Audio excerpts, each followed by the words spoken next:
धोखा कर गए जेजेपी वाले, दुष्यंत चौटाला की पार्टी वाले जो धोखा कर गए 10 एमएलए, उनके पास कहीं जाने का राह नहीं बचता, क्योंकि जिसकी ज्यादा सीट आती है पहला दावा उसका होता है, आपको पता।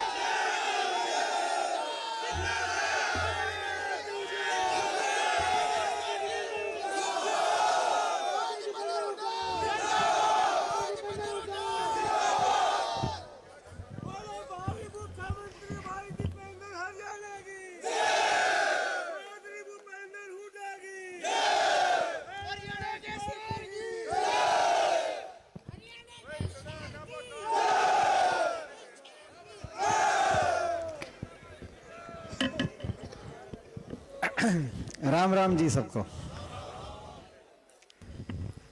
ये जो लोकसभा चुनाव जिसका बिगुल बज चुका है, ये आपके हमारे लिए बड़ी अग्नि परीक्षा है। इस चुनाव में जो फैसला आएगा वो हरियाणा की राजनीति को दिशा देने का काम करेगा।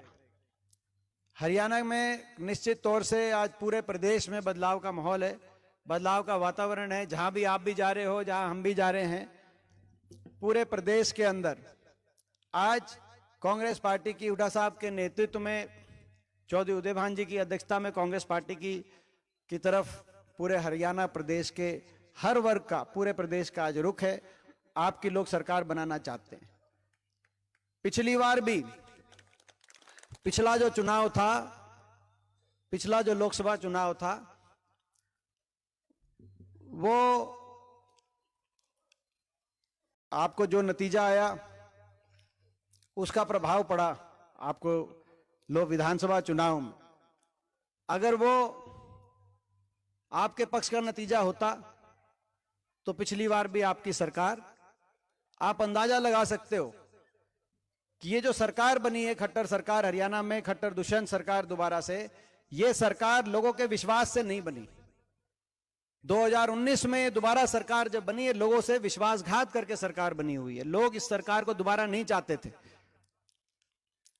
और इसका सबसे बड़ा प्रमाण क्या है?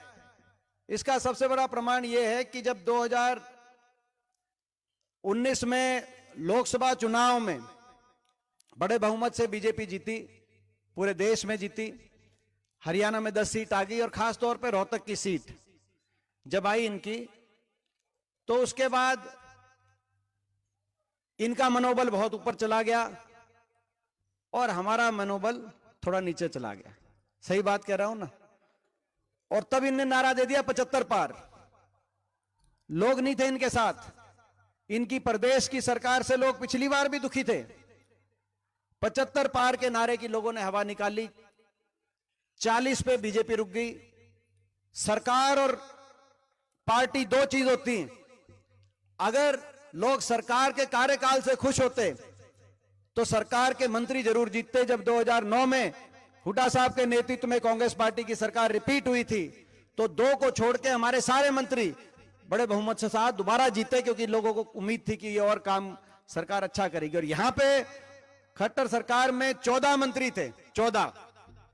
14 मंत्री में से केवल 2 मंत्री वापस विधानसभा में पहुंचे। 12 मंत्री विधानसभा वापस नहीं पहुंचे। लोग इतने दुखी थे इनके अहंकार से, इनके भ्रष्टाचार से,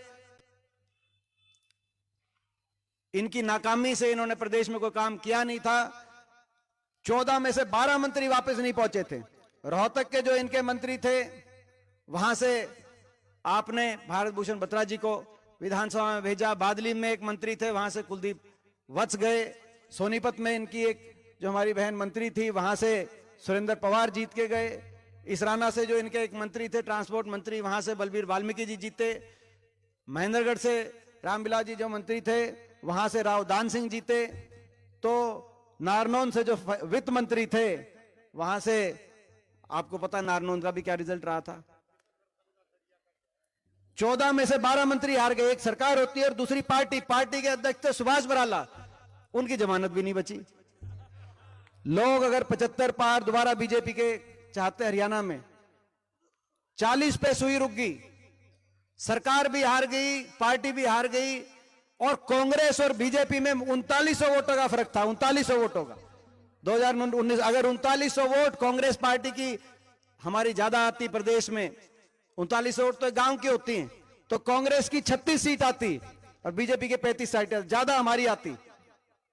और ज्यादा हमारी आती तो जो धोखा करके जेजेपी वाले, दुष्यंत चौटाला की पार्टी वाले जो धोखा कर गए 10 एमएलए, उनके पास कहीं जाने का राह नहीं बचता, क्योंकि जिसकी ज्यादा सीट आती है पहला दावा उसका होता है, आपको पता।